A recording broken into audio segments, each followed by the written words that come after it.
नमस्कार। मैं सुषमा गौतम। आप सभी का स्वागत है कहानियों के खजाने चैनल में। आज की कहानी है शिव की महिमा। शंकर एक अनाथ लड़का था। उसे जंगल में रहने वाले एक शिकारियों के एक गिरोह ने पाला था। उसके पास कोई औपचारिक शिक्षा भी नहीं थी। वह केवल एक चीज जानता था कि उसे कैसे जीवित रहना है, शिकार करना और उनको मारना तथा जंगल के फलों को खाना, नदी के पानी को पीकर अपने आप को जीवित रखना जानता। एक दिन वह अपना रास्ता भटक गया। उसने देखा कुछ लोग नदी के किनारे पर पत्थर के बने एक आकृति की चारों ओर जोर जोर से चिल्ला रहे हैं। कुछ लोग उस पर फल फूल और नारियल भी चढ़ा रहे हैं। उसने सोचा शायद यह कोई मकान होगा जिसमें लोग रहते होंगे, पर यह एक प्राचीन मंदिर था। लेकिन शंकर ने इसे पहले कभी नहीं देखा था, पर इसके बारे में जानने के लिए वो काफ़ी उत्सुक था। उसने तब तक इंतजार किया जब तक कि सभी लोग उस मंदिर से चले नहीं गए।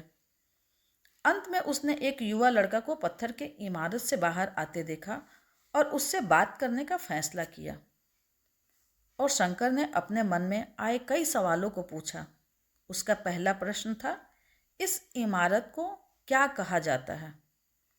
लोग अपने साथ क्या लाते हैं, फिर उन चीज़ों को इमारत के अंदर छोड़कर क्यों वापस आ जाते हैं? चीज़ों को अपने साथ लाना और अंदर छोड़कर चले जाने पर वह लड़का शंकर के अज्ञानता और मासूमियत पर बहुत ही हैरान था और उसके सवालों से चकित भी था। पर वह नहीं जानता था कि वह पास के जंगल में रहता है और शिकार करके ही अपना जीवन यापन करता है। लेकिन फिर भी उसने उसके सवालों के जवाब देने की पूरी कोशिश की। उसने शंकर को बताया कि यह भगवान शिव का मंदिर है। लोग यहाँ फल और फूल चढ़ाने आते हैं। वे शिव भगवान से जो चाहते हैं वो मांगते हैं और शिव उनकी सभी की प्रार्थनाओं को सुनते हैं। यह सुनकर शंकर तुरंत मंदिर जाना चाहता था। लड़के ने उसे अंदर का रास्ता दिखाया और शिवलिंग के बारे में बताया। शंकर ने मासूमियत से लड़के से पूछा, यह शिवलिंग क्या चीज़ है और हमें क्या देता है? लड़के ने बताया, हम शिव से जो मांगते हैं वो सब हमें देते हैं। यह सब हम मानते हैं। लड़के ने ऐसा कहा, अब अंधेरा हो रहा है और मुझे घर जाना है। और शंकर को वहीं अकेला छोड़कर चला गया। शंकर ने झिझकते हुए मंदिर में प्रवेश किया और वह एक कोने में बैठ गया और सोचा, एक पत्थर किसी को वह चीज़ कैसे दे सकता है जो वो चाहते हैं? इसलिए वह इसका परीक्षण करने का फैसला किया और उसने पत्थर की प्रतिमा से कहा, हे शिव, कृपया मुझे पर्याप्त शिकार करने दें ताकि मैं भूखा न रहूं। मेरे पास आपको चढ़ाने के लिए कोई फल या फूल नहीं है, लेकिन यदि आप मुझे शिकार करने देते हैं तो मैं आपके साथ साझा करूंगा और मैं वादा करता हूं कि मैं आपको धोखा नहीं दूंगा। उसने घोषणा की। अगली सुबह शंकर शिकार करने गया। उसने पूरे दिन शिकार की तलाश की, लेकिन उसे कोई शिकार नहीं मिला। वह भूख से तिलमिला रहा था और वह काफ़ी निराश भी हो गया क्योंकि उसे कोई शिकार नहीं मिला था। दोपहर हो चुकी थी। अब उसे लगने लगा मंदिर के लड़के ने उससे झूठ बोला था। फिर भी उसने शिकार जारी रखा। जैसे ही शाम हुई, उसने 2 खरगोश को बिल से आते हुए देखा। शंकर ने उन खरगोशों को मार डाला क्योंकि उसने शिव भगवान से वादा किया था कि वह अपने शिकार को साझा करेगा। वह मरे हुए खरगोश में से एक के साथ मंदिर गया। देर हो चुकी थी और मंदिर में सुनसान था। शंकर ने मंदिर में प्रवेश किया और जोर से कहा, कृपया आओ और अपना हिस्सा ले जाओ। प्रभु, आपके लिए मैं लाया हूँ। वह वहाँ बैठ गया और अंधेरा होने तक प्रतीक्षा करने लगा, लेकिन भगवान प्रकट नहीं हुए। शंकर को भूख और नींद आने लगी और उसने खरगोश को मंदिर में छोड़ने का फैसला किया।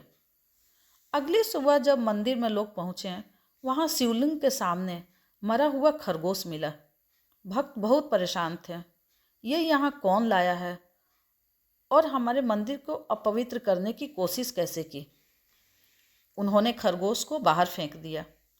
अगले दिन शंकर अपने भूख मिटाने के लिए जंगल में शिकार करने गया, लेकिन इस बार उसकी किस्मत अच्छी नहीं थी और उसे शिकार भी नहीं मिला। उसने सोचा आज रात को मंदिर जाना चाहिए और शिव से पूछना चाहिए कि उनको खरगोश का भोजन कैसा लगा।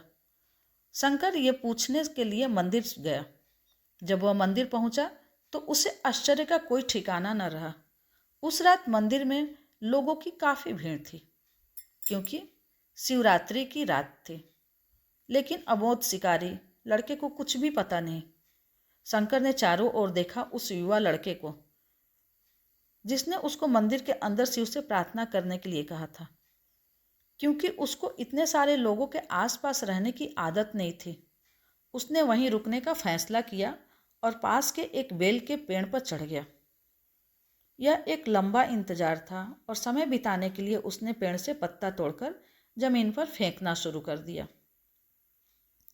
उसे अज्ञात पेड़ के नीचे एक छोटा सा शिवलिंग था, जिसकी पूजा लंबे समय से नहीं की गई थी। शंकर द्वारा फेंके गए बेल के पत्ते उस शिवलिंग पर गिरे। शंकर भजनों से मंत्रमुग्ध हो गया और धीरे धीरे गाना गाने लगा। धीरे धीरे गाना और पंचचरी अक्षरों का मंत्रों का जाप शुरू कर दिया। रात भोर में बदल गई और सभी भक्त मंदिर से चले गए। शंकर पेड़ से उतरा और मंदिर में प्रवेश किया। उसने देखा शिवलिंग की आंखों पर लाल निशान थे। वह कुमकुम के थे जो लोगों ने लगाए थे, लेकिन शंकर को यकीन था शिव की उनकी आंखों में परेशानी हो रही है। उसने शिव के खेदजनक स्थिति के रूप में जो कुछ भी महसूस किया, उसके लिए उसे बहुत दुख हुआ। वह उसकी मदद करना चाहता था। उसने सोचा शिव यहाँ अकेले रहते हैं और बीमार होने पर यहाँ उनकी देखभाल करने वाला कोई नहीं है। जब तक भक्त उनसे मिलने नहीं आते, उनको भोजन भी नहीं मिलता। शंकर ने एक रात पहले भक्तों को शिवलिंग पर जल चढ़ाते देखा था।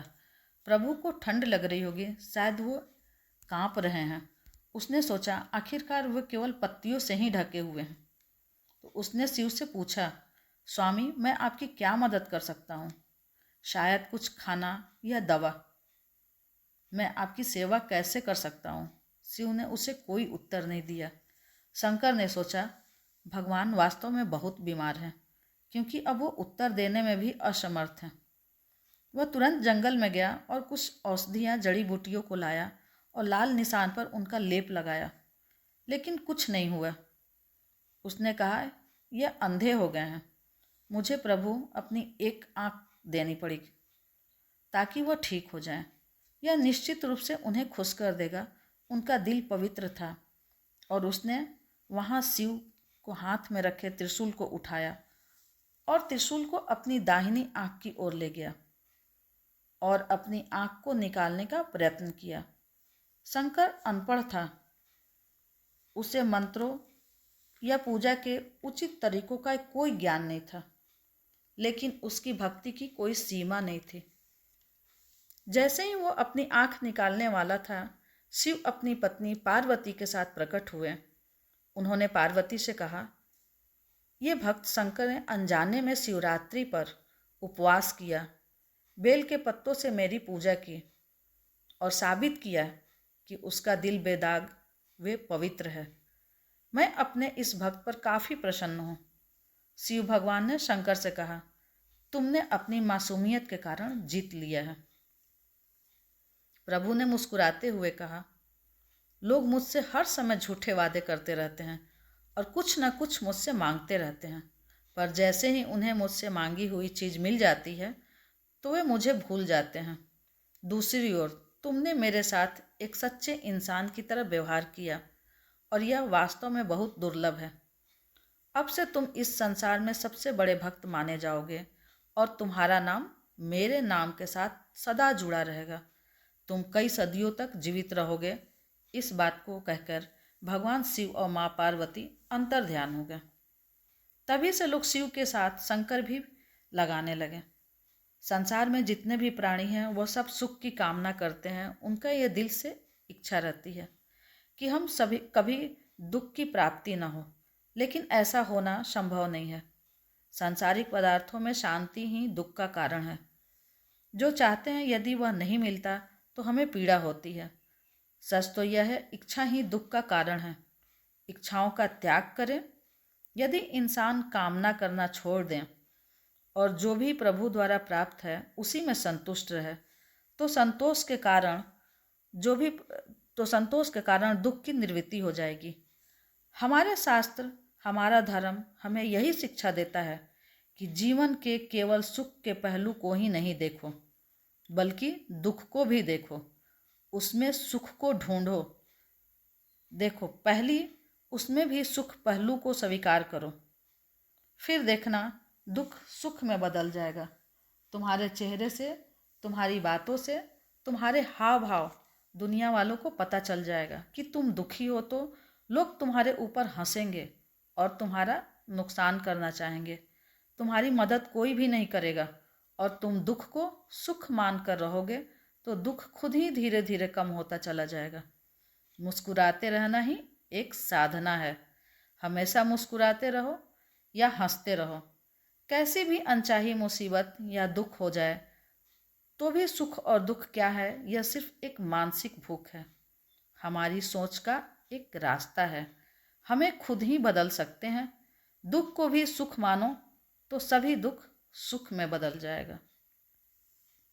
आपको हमारी कहानी कैसी लगी? लाइक, कमेंट और सब्सक्राइब जरूर करें।